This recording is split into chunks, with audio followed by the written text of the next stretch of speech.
নমস্কার, চলে এসেছি আরও একটা ভিডিও নিয়ে। এই ডেটটা ছিল 13 জানুয়ারি, মানে আমার বার্থডে। তো সকাল সকাল আমি চলে যাচ্ছি আমার আর রিজু আর বদ্দি ভাইয়ের জন্য ব্রেকফাস্ট আনতে।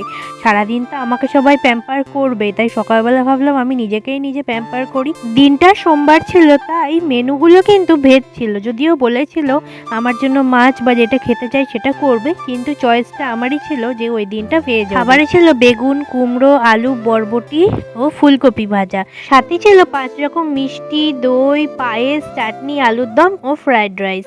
আর এই ছিল আমার লুক। আমাকে কেমন লাগছে তোমরা কিন্তু জানাবে। আজ থেকে 17 বছর আগে যখন আমার বার্থডে সেলিব্রেট হয়েছিল, তখন বাড়ির সবাই ছিল অনেক ব্যস্ত আর আমি আমার মতন খেলে বেড়াচ্ছিলাম। কিন্তু এখন সময়টা অনেক বদলে গেছে, তার জন্য বাড়ির সবার সাথে সাথে এবছর আমিও অনেক ব্যস্ত ছিলাম। এখন আমাকে মা আশীর্বাদ করছে, আর প্রতি বছর বার্থডেতে এইটাই হয় আমার কাছে সবচেয়ে বড় গিফট। এমনি সময় আমি লাঞ্চ করি দুপুর 2টোর মধ্যে, কিন্তু ওই দিন এত ব্যস্ত ছিলাম যে আমার খেতে বসতেই 3:30 বেজে গেছিল। এই বছর বার্থডেটা অনেকটা স্পেশাল ছিল। এখনো জোগাড় যন্ত্র পুরোপুরি হয়নি, তাই কেউ সেইভাবে ড্রেস আপ করতে পারেনি। তোমরা কিছু কেউ মনে করো না। এই ভিডিওগুলো যদিও আমার দিদি অনেক আগেই শেয়ার করে দিয়েছে, কিন্তু আমার যেহেতু চ্যানেল আছে, তাই আমার চ্যানেলে ভিডিওগুলো শেয়ার করা বানতা হে। আর একটা কথা কি জানো তো, জীবনের এই স্পেশাল দিনগুলোতে আমি অনেক মানুষকে খুব মিস করি। যেমন আমার বাবা যেই বছর মারা গেছে, সেই বছরের 12 জানুয়ারি ঠিক মনে করে দুধ, চিনি, চাল এনে রাখতো পায়েসের জন্য। আর যখন জিজ্ঞেস করতাম তোমার মনে আছে, তখন আমাকে বলতো আমার ছোট মায়ের জন্মদিন বলে কথা, আমি ভুলে যাব এটা হতে পারে? তাই বলে এখন কি কেউ আনে না? অবশ্যই আনে। তবে একটা মেয়ের জীবনে তার বাবার ভালোবাসা অন্যরকম। এখন যতই বড় করে বার্থডে সেলিব্রেট হোক, ওই যে 12 জানুয়ারি ওই মানুষটার হাতে করে আনা চাল দুধ দিয়ে পায়েস খাওয়া, ওটা ছিল আলাদা ভালোবাসা। ওটার সাথে কোনো কিছুর তুলনা হবে না। এখন আমায় আশীর্বাদ করছে আমার কাকি। ওই যে বললাম সবাই এত ব্যস্ত যে কেউ ড্রেস আপ করার সময় পায়নি। এরপর আরো কিছু ছিল যেগুলো রেকর্ড তো করা হয়েছে, কিন্তু বাটন প্রেস করতেই ভুলে যাওয়া হয়েছিল। এরপর সন্ধে হয়ে গেল, আর সন্ধ্যেতে এই ছিল আমার ড্রেস আর এই ছিল আমার লুক। আমরা সবাই এতটাই ব্যস্ত ছিলাম যে আমার পুরো লুকের ভালো করে ছবি তোলা হয়নি। এই যে এই ছবিটা আছে, এইটা হচ্ছে যেদিন আমার ড্রেসটা অনলাইন থেকে এসেছিল সেই দিনের। কেমন হয়েছে ড্রেসটা জানি। ভিডিও যেহেতু সেভাবে তোলা হয়নি, তাই তোমাদের সাথে ছবি শেয়ার করছি।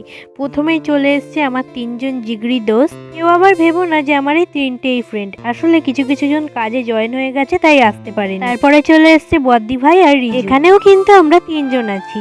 তোমরা দুজনকে দেখতে পাচ্ছ, আর একজন আছে আমার দিদির পেটে। সেটা পুচকুর নাকি পুচকি সেটা দেখার জন্য তো আমার মতো তোমাদেরকেও ওয়েট করতে হবে। নেক্সট বার্থডেতে অবশ্যই দেখতে পাবে। তারপরে চলে এসছে সে যে না থাকলে আমি আজকের দিনটা দেখতেই পারতাম না। হ্যাঁ, আমার ওয়ার্ল্ডের বেস্ট মা। তারপর মা তার 2 রাজকন্যাকে নিয়ে ছবি তুলছে। এখানে যদি মায়ের আর এক রাজকন্যা মানে আমার চদ্দি ভাই থাকতো, তাহলে ফ্রেমটা পূর্ণ হয়ে যেত। কি আর করা যাবে, খুব মিস করি। তারপরে আছে ব্রিজু, আমি আর মা। আর এখানে আছে মা আর আমার এক পিসি। তারপরে আছে এখানে আমার ছোট্ট মা মানে ছোট ভাগ্নি, আর এইখানে 2 ভাগ্নি, ওরা কিন্তু 2 বোন। এইবার চল আমরা কেক কাটিং করে নিই। কেক কাটিংয়ের সময় যে এরকম একটা দুষ্টুমি করবে রিজু, আমি বুঝতেই পারিনি। তোমরা জাস্ট দেখতে থাকো কি হয়। খুব ভালো।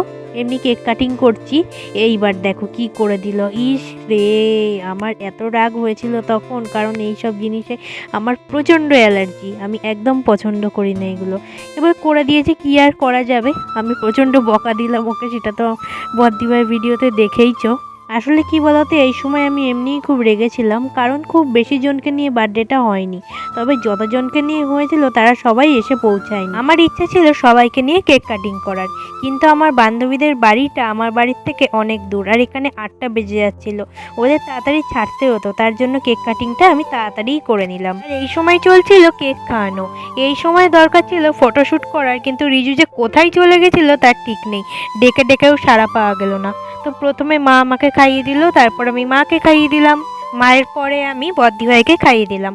বদ্দি ভাইকে ঠিক খাওয়ালাম না, যে আসবে পুচকু তাকে খাওয়ালাম। এই যে দেখো এসছে মনে হয় রিজু। এতক্ষণে এসেছে। এরপরে আমি ফ্রেন্ডসদের খাইয়ে দিলাম। বার্থডেটা ছোট করে হয়েছিল ঠিকই, কিন্তু আমরা অনেক মজা করেছি, নাচানাচি করেছি আরও অনেক কিছু। সরি, সেই ক্লিপগুলো আমি নিতে পারিনি, কারণ রান্নাবান্না কিন্তু বাড়ির লোকই করছিল। আর বদ্দি ভাই যেহেতু অসুস্থ ছিল, ওর জন্য ওকে নিয়ে তো নাচানাচি করা যায় না। আর ফ্রেন্ডসদের সাথে যেটুকু করেছি ওইটুকু ওরা দিতে বারণ করেছে।